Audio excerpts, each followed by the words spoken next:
le 28 juillet 1840.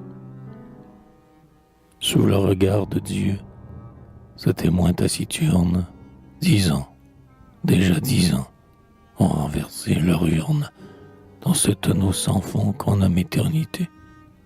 Depuis que, délaissés dans leur tombe anonyme, à tous les carrefours, sous le pavé sublime, gisent les saints martyrs morts pour la liberté. Une terre jetée à la hâte les couvre.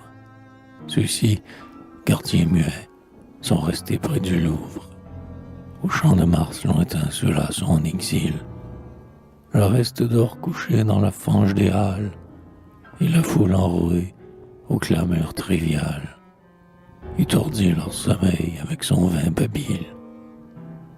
Quand minuit fait tinter ses notes solennelles, ils se disent, cherchant les cendres fraternelles, étendant leurs bras d'ombre à quelques chers lambeaux. Puisque nous n'avions tous qu'une même pensée, foule vers un seul but, par un seul vœu poussé, pourquoi donc séparer nos corps dans le tombeau? Ah, comme il serait doux pour notre âme ravie d'être unis dans la mort ainsi que dans la vie, de conserver nos rangs comme au jour du combat, et de sentir encore, au contact électrique, d'une poussière aimée ou d'un crâne héroïque, notre cœur desséché qui revit et qui bat. Le soleil de juillet, le soleil tricolore, dans le ciel triomphal va rayonner encore. Réunissez nos os pour ce jour solennel, qu'on nous donne un tombeau digne de Babylone, tout bronze et tout granit, quelques hautes colonnes, avec nos noms gravés et le chiffre immortel. Car il ne fut jamais de plus noble victoire, et toute gloire éterne auprès de notre gloire.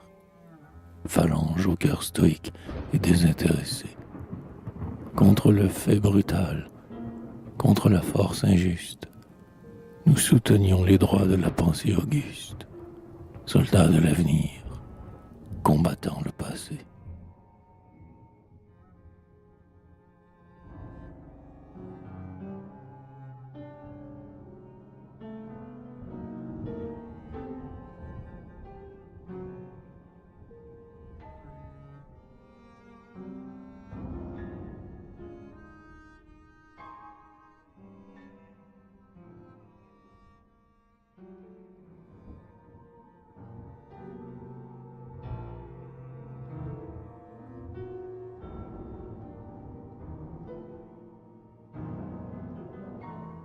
Soyez satisfaits, mort illustre, votre jour sera bien fêté. Vous pouviez attendre 2 lustres, ayant à vous l'éternité. Mais la France a bonne mémoire, sa main fidèle à toute gloire, garde du marbre et de l'airain, et les corps criblés de mitraille ont de plus riches funérailles que n'en aurait un souverain. La France est grande et magnanime, elle a sur ses autels pieux impartialité sublime, une place pour tous ses dieux. Et sans avoir peur d'aucune ombre, d'aucun nom rayonnant ou sombre, elle accorde à tous un linceul. Pour vous, un sépulcre se fonde, et l'on va prendre, au bout du monde, l'empereur, lassé d'être seul. À l'endroit où fut la Bastille, sol sacré bien doux pour vos os, vous irez dormir en famille, noble enfant des vieux héros. Aux yeux de la foule en extase, qui pleure et qui prie à la base, s'élève votre panthéon, une colonne fière et haute, et indigne d'avoir pour hôte Trajan ou bien Napoléon. Sur le socle accroupi grommelle le grand lion zodiacal, à son rugissement se mêle le chant du coq national, et, couronnement magnifique, une liberté symbolique, toujours prête à prendre l'essor. Dans la lumière qui la noie, comme un oiseau divin déploie son immense envergure d'or. Dans des fêtes patriotiques, à vos carrefours glorieux, l'on ira chercher vos reliques qu'attend le caveau radieux. Dans leurs chants sacrés, les poètes, par qui toutes gloires sont faites, rendront votre nom éternel. pour qui meurt en donnant l'exemple, le sépulcre devient un temple et le cercueil est un autel.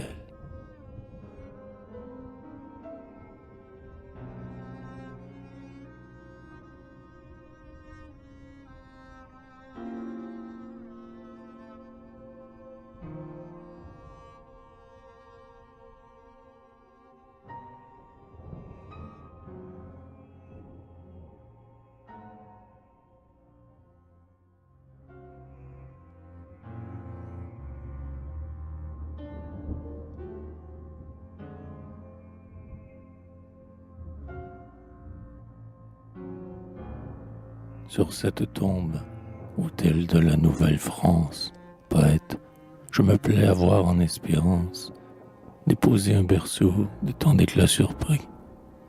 Le berceau de l'enfant qui n'est encore qu'un ange, sur le sein maternel jouant avec la frange de l'épée en or fin que lui donne à Paris.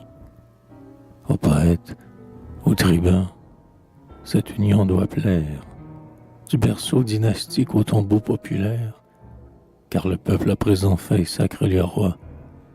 La liberté, voilà leur plus sûre patronne, et la plus ferme base à mettre sous un trône, ce sont les corps tombés pour défendre les lois. De ce sang précieux, plus pur que le vieux Chrème, mélangez une goutte au flot saint du baptême, afin d'oindre à la fois le prince et le chrétien. Sous l'invocation des tombes triomphales, allez, au jour fixé, bénir les eaux lustrales qui font un catholique et font un citoyen. Car l'on est plus sévère en ce siècle où nous sommes envers les pauvres rois qu'envers les autres hommes. On leur demande tout, on leur accorde peu, et pour qu'ils trouvent grâce au bout de leur journée, il leur faut recevoir, sur leur tête inclinée, le baptême du peuple avec celui de Dieu. Celui que l'on nomma depuis le Fils de l'homme, d'abord fut sacré du nom de roi de Rome, comme un jeune empereur, comme un fils de César. Ses langes étaient faits de pourpre impérial, l'aigle étendait sur lui son aile triomphale, des béliers aux pieds d'or le traînaient dans un char. Certes, s'il fut jamais existence inouïe, gloire à faire baisser la paupière éblouie, vertigineux éclat, ciel étoilé de feu, immense entassement, Babel invraisemblable, c'est ce règne éclipsé qui nous semble une fable et dont tous les acteurs sont déjà demi-dieux. Cet enfant, pour Hochet, eut la boule du monde, et le titan son père, en sa tête profonde, lui rêvait un empire, un règne surhumain. Hélas, tout a passé comme l'ombre d'un rêve, comme le flot taré qui déserte la grève, et ce jour radieux n'eut pas de lendemain. Un autre, pauvre enfant, sur la terre étrangère, privé des doux baisers de la France, sa mère, s'en va, puni d'erreur dont il est innocent. Sur la tige des lys, fleur nouvelle, âme blanche, il devait rajeunir et relever la branche, et tout semblait s'ouvrir à son destin naissant. Mais, négligence folle, aveuglement suprême, l'on avait oublié d'inviter au baptême une magicienne au merveilleux pouvoir, dont les plaintes en vain ne sont pas étouffées, et qui dote les rois de tous les dons des fées, la sage liberté, fille du saint devoir.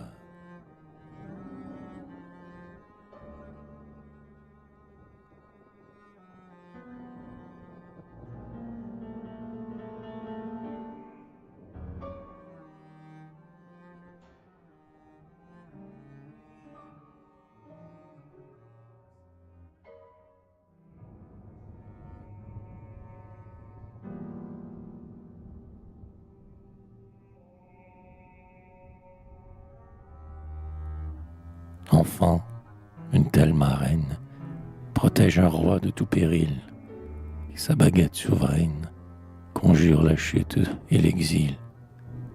Comme au temple, un nid de colombe, le berceau posé sur la tombe attire le divin rayon. Le monde attend, la France espère, et déjà l'avenir prospère vit en germe dans le sillon. de cette France glorieuse, sans doute un jour tu seras roi. Dans notre œuvre laborieuse, les fruits tardifs seront pour toi. Sous la terre encore enfermée, la moisson, par nos mains semée, te donnera des épis mûrs. L'arbre, pour nous priver d'ombrage, te couvrira d'un vert feuillage. Nos pierres te feront des murs. Tu finiras l'édifice dont nous jetons les fondements, au prix de tant de sacrifices, sur des débris encore fumants. Surtout laisse toujours l'idée, à ton oreille non gardée, chuchoter le verbe nouveau. C'est par le verbe qu'on gouverne, et le diadème moderne n'est que le cercle d'un cerveau. Que le sculpteur et le poète, avec le marbre, avec le verre, d'une forme noble et parfaite, parle le nouvel univers. Que palais, tours, dômes, églises, sur le ciel des villes surprises, tracent en lettres de granit les symboles et les pensées des générations poussées sur le vieux monde rajeuni. Du haut de ta gloire étoilée, songe à ceux qui souffrent en bas, secours la misère voilée, au génie obscur tend les bras. Sois le monarque et le pontife, et rend l'antique hiéroglyphe pour tous intelligible et clair. Que sur ta tête la tiare brille dans l'ombre comme un phare au bord du peuple, cette mer. Mais ce beau jour n'est qu'une aurore, un rêve où l'âme se complaît. L'homme n'est qu'un enfant encore, bouche rose, blanche de lait. Son sceptre est un hochet d'ivoire, sa pourpre une robe de moire. Il dort et sourit sans effroi, ne pouvant pas encore comprendre, oh, pur bonheur de l'âge tendre, qu'il est marqué pour être roi.